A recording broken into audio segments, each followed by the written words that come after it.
di dalam kehidupan kita bisa memaknai dan juga bisa melaksanakan segala apa yang dikatakan oleh Allah ini, datang dan mengikuti perayaan Ekaristi ini bukan hanya sebagai suatu kewajiban belaka, melainkan bagaimana Ekaristi itu salah satu saya itu bisa semakin dekat dan juga bisa semakin berbuah hidup saya bukan hanya untuk diri sendiri tetapi juga untuk orang lain. Maka bisa dikatakan itulah salah satu bentuk kita bisa menghampiri tahta kerahiman Allah, bisa menghampiri Yesus sendiri melalui Ekaristi, sehingga Ekaristi itu tidak hanya sekedar kerinduan, tidak hanya sekedar formalitas, tetapi membuat kita juga menjadi berbuah dari hari ke hari berkat Ekaristi itu. Semoga dengan permenungan ini kita bisa menjadi seorang yang menanggapi karya kerahiman Allah dan kemudian kita memprosesnya dengan lebih baik, seperti Lewi tadi yang dipanggil oleh Yesus, ikutlah aku, dia menanggapinya dengan baik, lalu dia hidupnya mengalami pergeseran secara lebih baik, ketimbang kita hanya bercokol di dalam buruk sangka dan ketidakpedulian kita seperti ahli-ahli Taurat dari golongan Farisi ini. Marilah kita menghampiri tahta kerahiman Allah dengan penuh keberanian agar kita menerima rahmat dan menemukan kasih karunia untuk mendapat pertolongan pada waktunya. Dalam nama Bapa dan Putra dan Roh Kudus. Tuhan bersamamu. Saudari-saudaraku terkasih, hari ini kita diajak untuk merenungkan tentang menepis segala buruk sangka dan ketidakpedulian untuk menghampiri tahta kerahiman Allah. Maka mengawali peristiwa ini, mengawali perayaan Ekaristi ini, mari kita siapkan hati dan budi kita. Marilah mengakui dosa-dosa kita supaya kita layak merayakan misteri suci ini bersama-sama. Saya mengaku kepada Allah yang Maha Kuasa dan kepada saudara sekalian bahwa saya telah berdosa dengan pikiran dan perkataan, dengan perbuatan dan kelalaian. Saya berdosa, saya sungguh berdosa. Oleh sebab itu saya mohon kepada Santa Perawan Maria, kepada para malaikat dan orang kudus, dan kepada saudara sekalian, supaya mendoakan saya pada Allah Tuhan kita. Semoga Allah yang Maha Kuasa mengasihani kita, mengampuni dosa kita, dan menghantar kita ke hidup yang kekal. Tuhan kasihanilah kami. Kristus kasihanilah kami. Tuhan kasihanilah kami. Marilah berdoa. Allah Bapa Maha Baik, dalam diri Yesus Kristus, Engkau telah menyelamatkan kami dari belenggu dosa dan kebinasaan. Bukalah hati kami untuk mengikuti Putra-Mu, sehingga kami berani mewartakan kabar sukacita keselamatan kepada sesama. Sebab Dialah yang hidup dan berkuasa bersama Dikau dalam persatuan Roh Kudus, Allah sepanjang segala masa. Pembacaan dari surat kepada orang Ibrani. Saudara-saudara, sabda Allah itu hidup dan kuat, lebih tajam daripada pedang bermata dua manapun. Sabda itu menusuk amat dalam, sampai ke batas jiwa dan roh, sendi-sendi dan sumsum. Sabda itu sanggup membedakan pertimbangan dan pikiran hati kita. Tidak ada suatu makhluk pun yang tersembunyi di hadapannya, sebab segala sesuatu telanjang dan terbuka di depan mata Dia, yang kepadanya kita harus memberikan pertanggungjawaban. Kita sekarang mempunyai Imam Agung yang telah melintasi semua langit, yaitu Yesus Anak Allah. Maka, baiklah kita teguh berpegang pada pengakuan iman kita, sebab Imam Agung yang kita punya bukanlah Imam Agung yang tidak dapat turut merasakan kelemahan-kelemahan kita. Sebaliknya, Ia sama dengan kita. Ia telah dicobai, hanya saja tidak berbuat dosa. Sebab itu, marilah kita menghampiri tahta kerahiman Allah dengan penuh keberanian, supaya kita menerima rahmat dan menemukan kasih karunia untuk mendapat pertolongan pada waktunya. Demikianlah sabda Tuhan. Sabda-Mu ya Tuhan adalah roh dan kehidupan.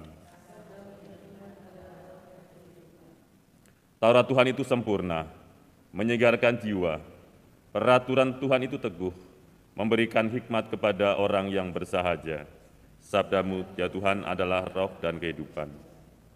Titah Tuhan itu tepat, menyukakan hati. Perintah Tuhan itu murni, membuat mata ceria. Sabda-Mu ya Tuhan adalah roh dan kehidupan. Takut akan Tuhan itu suci, tetap untuk selama-lamanya. Hukum-hukum Tuhan itu benar, adil selamanya. Sabdamu ya Tuhan adalah roh dan kehidupan. Lebih indah daripada emas, bahkan daripada emas tua, dan lebih manis daripada madu, bahkan daripada madu tetesan dari sarang lebah. Sabdamu ya Tuhan adalah roh dan kehidupan. Haleluya, haleluya, haleluya, haleluya. Tuhan mengutus aku mewartakan Injil kepada orang hina dihina dan memberitakan pembebasan kepada orang tawanan. Haleluya,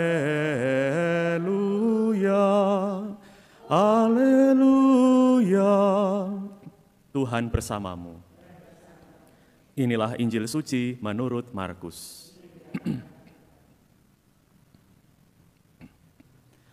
Sekali peristiwa, Yesus pergi ke pantai Danau Galilea dan semua orang datang kepadanya. Yesus lalu mengajar mereka. Kemudian ketika meninggalkan tempat itu, ia melihat Lewi anak Alfeus duduk di rumah cukai. Yesus berkata kepadanya, "Ikutlah aku." Maka berdirilah Lewi lalu mengikuti Yesus. Kemudian ketika Yesus makan di rumah Lewi, banyak pemungut cukai dan orang berdosa makan bersama dengan dia dan murid-muridnya, sebab banyak orang yang mengikuti dia. Waktu ahli-ahli Taurat dari golongan Farisi melihat bahwa Yesus makan bersama dengan pemungut cukai dan orang berdosa, berkatalah mereka kepada murid-muridnya, "Mengapa gurumu makan bersama dengan pemungut cukai dan orang berdosa?" Yesus mendengar pertanyaan itu dan berkata kepada mereka, "Bukan orang sehat yang memerlukan tabib, tetapi orang sakit. Aku datang bukan untuk memanggil orang benar, melainkan orang berdosa." Demikianlah sabda Tuhan. Saudara-saudariku terkasih, Renal Kasali, kita tahu, dia menulis di dalam bukunya tentang shifting. Shifting bisa dikatakan adalah suatu titik pergeseran kehidupan seorang pribadi dari yang terpuruk menjadi yang lebih baik. Karena dengan adanya shifting itu, seorang pribadi itu akan mengangkat derajat atau statusnya menjadi lebih baik atau menjadi lebih sukses dan menjadi lebih bahagia. Renal Kasali menuliskan ini, itu menjadi suatu buku serial dari yang sebelumnya tentang disrupsi. Yang dikatakan disrupsi adalah bagaimana berpikir kreatif, lepas dari segala kesulitan, supaya dengan adanya kreativitas itu, orang itu bisa mengalami pertumbuhan dan mengikuti arus perkembangan zaman secara lebih baik.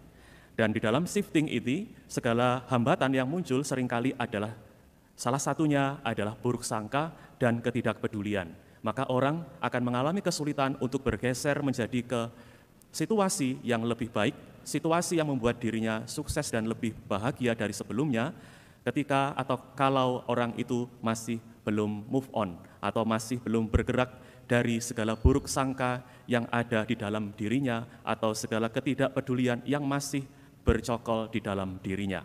Dan inilah yang sekiranya ada di dalam diri orang-orang atau ahli-ahli Taurat dari golongan Farisi, bahwa mereka itu masih tinggal di dalam buruk sangka dan ketidakpedulian bahwa Yesus yang adalah anak Allah itu sebenarnya sudah hadir bersama mereka, dan kehadiran Yesus itu adalah membawa misi keselamatan dan juga mempertobatkan banyak orang.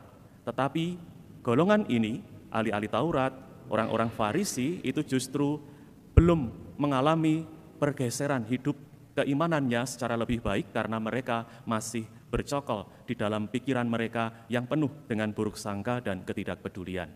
Bahkan ketika Yesus itu mengatakan kepada mereka, bukan orang sehat yang memerlukan tabib, tetapi orang sakit, mereka pun masih tetap tidak peduli. Saudari-saudaraku terkasih, di dalam kehidupan kita ada banyak sarana yang bisa mengembangkan kita untuk menjadi lebih baik. Sarana untuk mengembangkan iman kita menjadi lebih baik itu ada banyak. Salah satunya adalah gereja sudah memberikan sejumlah sakramen yang ada di dalam diri kita. Sakramen Ekaristi, sakramen pengakuan dosa, itu salah satunya yang bisa kita terima setiap hari. Tetapi bagaimana kita menanggapi peristiwa ini, sakramen-sakramen ini dengan baik, itu bergantung dari keterbukaan diri kita. Surat kepada orang Ibrani tadi mengatakan bahwa kita akan mengalami suatu pergeseran hidup yang lebih baik, kehidupan rohani yang menjadi lebih baik kalau kita menghampiri tahta kerahiman Allah dengan penuh keberanian. Yang dikatakan di sini adalah bagaimana kita di dalam kehidupan kita itu bisa memaknai dan juga bisa melaksanakan segala apa yang dikatakan oleh Allah ini. Datang dan mengikuti perayaan Ekaristi ini bukan hanya sebagai suatu kerinduan belaka atau kewajiban belaka, melainkan bagaimana Ekaristi itu salah satu saya itu bisa semakin dekat dan juga bisa semakin berbuah hidup saya bukan hanya untuk diri sendiri tetapi juga untuk orang lain. Maka bisa dikatakan itulah salah satu bentuk kita bisa menghampiri tahta kerahiman Allah, bisa menghampiri Yesus sendiri melalui Ekaristi, sehingga Ekaristi itu tidak hanya sekedar kerinduan, tidak hanya sekedar formalitas, tetapi membuat kita juga menjadi berbuah dari hari ke hari berkat Ekaristi itu. Semoga dengan permenungan ini kita bisa menjadi yang dikatakan di dalam Injil Markus, menjadi seorang yang menanggapi karya kerahiman Allah dan kemudian kita memprosesnya dengan lebih baik, seperti Lewi tadi yang dipanggil oleh Yesus, ikutlah aku, dia menanggapinya dengan baik, lalu dia hidupnya mengalami pergeseran secara lebih baik, ketimbang kita hanya bercokol di dalam buruk sangka dan ketidakpedulian kita seperti ahli-ahli Taurat dari golongan Farisi ini. Marilah mewartakan misteri iman kita. Setiap kali kami makan roti ini dan minum dari piala ini, wafat-Mu Tuhan kami wartakan hingga Engkau datang. Lihatlah anak domba Allah, lihatlah Dia yang menghapus dosa dunia. Berbahagialah saudari-saudara yang diundang ke perjamuan anak domba. Tuhan, saya tidak pantas Engkau datang pada saya, tetapi bersabdalah saja, maka saya akan sembuh.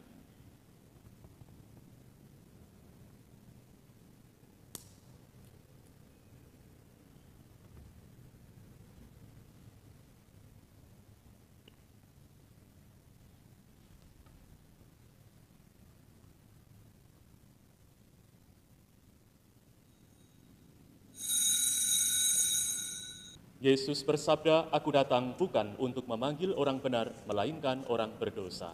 Marilah berdoa. Allah Bapa Maha Rahim, kami bersyukur karena Putra-Mu berkenan mengunjungi kami, umat-Mu yang lemah ini. Kuatkanlah tekad kami untuk semakin peduli kepada sesama yang menderita, sampai pengembaraan di dunia ini berakhir, dan kami bersatu dengan Engkau di surga, dengan pengantaraan Kristus Tuhan kami. Tuhan bersamamu. Semoga Allah Bapa yang Maha Kuasa memberkati saudara-saudari sekalian, Bapa, Putra, dan Roh Kudus. Saudara-saudari pergilah, misa sudah selesai.